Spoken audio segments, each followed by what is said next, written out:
सद्दाम हुसैन की जिंदगी अजीब हकाइक से भरी है। मगर क्या आप जानते हैं कि सद्दाम हुसैन की दो बेटियां जिनके नाम बरगत हुसैन और राना हुसैन है आज किस हाल में है, और सद्दाम को फांसी दिए जाने के बाद इनके साथ कैसा सलूक किया गया। नाजरीन, बरगत और राना सद्दाम हुसैन की इंतहाई अजीज और लाडली बेटियां थी जिनके पास 4-4 महल थे। हर महल में 12 मुलाजिमीन और लग्जरी गाड़ियां थी। सुनकर आप हैरान होंगे, राना हुसैन के एक महल का खर्चा माहाना $50 मिलियन था।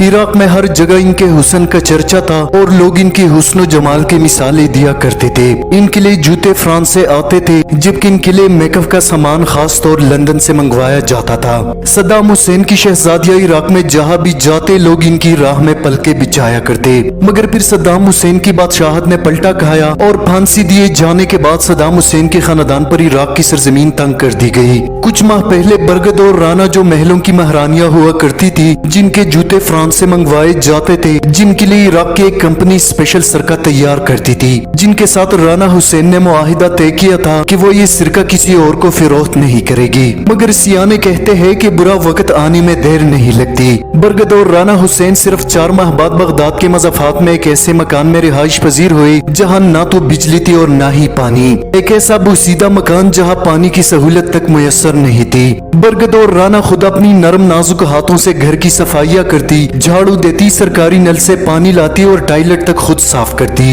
नजरीन, सद्दाम हुसैन की करीबी रिश्तेदार जियाउद्दीन कहते हैं कि मैं इंतहाई मुश्किल से इनके घर का पता मालूम करके वहाँ पहुँच गया। ये देखकर मैं हैरान हुआ कि जिनकी खूबसूरती की मिसालें इराक के लोग दिया करते थे, इनके चेहरे मांद और बाल बिखरे हुए थे। कुछ अरसा पहले इराक के लोग इनकी राह में पलके बिछाया करते, अब वही लोग इनका मजाक उड़ाते, इन पर हंसते, जो मेरे लिए इंतहाई तकलीफ देह था। इनको सरकारी नल से पानी तक नहीं दिया जाता। लोग उनसे यूं कतराते जैसे अछूत के मरीजों से परहेज किया जाता है।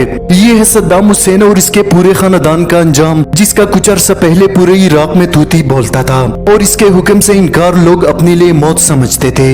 नजरीन, ऐशो इशरत का ये आलम सद्दाम हुसैन की बेटियों तक महदूद नहीं था। सद्दाम हुसैन ने जिस तरह जिंदगी गुजारी शायद दुनिया का कोई हुक्मरान गुजार सके, जिनके पास 48 महल्लात और 1100 लग्जरी जाती गाड़ियां मौजूद थी। सद्दाम हुसैन कीमती कपड़े पहनने का इंतहाई शौक रखते थे, जिनकी किसी भी सूट को पहनने की बारी 3 साल बाद आती थी। इनके कपड़े फ्रांस और लंदन से आते थे, जबकि इसकी वर्दी तुर्की में सिलवाई जाती थी। नजरीन, सुनकर आप हैरान होंगे, सद्दाम ने मूंछों को रंगने के लिए 12 माहिरीन की टीम रखी थी, जबकि इनके कपड़े धोने के लिए इराक में रॉयल वॉशिंग सेंटर कायम किया गया था, जहाँ सिर्फ और सिर्फ सद्दाम के कपड़े धोए जाते थे। इसके अलावा सद्दाम सिगार पीने का भी शौक रखते थे और इसके लिए सिगार खास तौर पर हैवाना और क्यूबा से मंगवाए जाते थे। नजरीन, ये तो थी सद्दाम हुसैन की बादशाहत की जिंदगी, मगर ये जो तस्वीर आप स्क्रीन पर देख रहे हैं, ये सद्दाम हुसैन की मौत से चंद दिन पहले की है, जिसमें साफ देखा जा सकता है कि सद्दाम हुसैन जेल में खुद अपने कपड़े धो रहे हैं। ये वो तस्वीर है जो एक अमरीकी फौजी ने कैमरे की आंख में महफूज कर ली। जी हाँ, वही सद्दाम हुसैन जिनके कपड़े फ्रांस से मंगवाए जाते थे, जिनके कपड़े धोने के लिए इराक में रॉयल वॉशिंग सेंटर कायम किया गया था, मगर जेल में इनको कपड़े धोने की भी इजाजत नहीं थी। एक अंग्रेज फौजी जिसने सद्दाम हुसैन की जिंदगी पर एक किताब लिखी, अपनी किताब में लिखते हैं कि सद्दाम ने जेल इंतजामिया से दरखास्त की कि इन्हें कपड़े धोने के लिए पानी फराहम किया जाए। ये वही सद्दाम हुसैन थे